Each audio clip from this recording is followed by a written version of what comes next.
Assalamualaikum warahmatullahi wabarakatuh.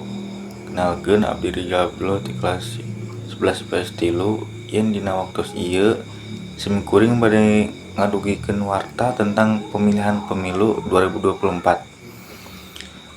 Pemilu umum 2024 di Jawa Barat lumangsung aman serta tertib dina poe Rebo.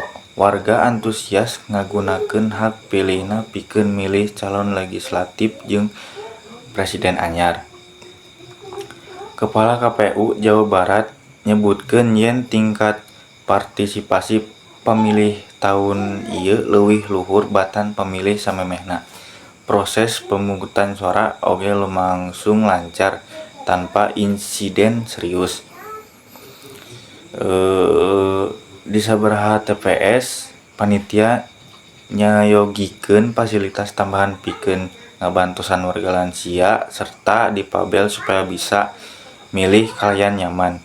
Hasil penghitungan suara bakal diumumkeun dina waktu nu teu lila deui. Pihak keamanan oge geus mastikeun yen situasi tetap kondusif salila proses pemilu berlangsung. Pemilu ieu jadi bukti komitmen masyarakat Jawa Barat kana demokrasi. Pamirsa sakitu wae nu tiasa ku simkuring didugikeun. Simkuring Rijal Abdullah pamit undur diri. Wassalamualaikum warahmatullahi wabarakatuh.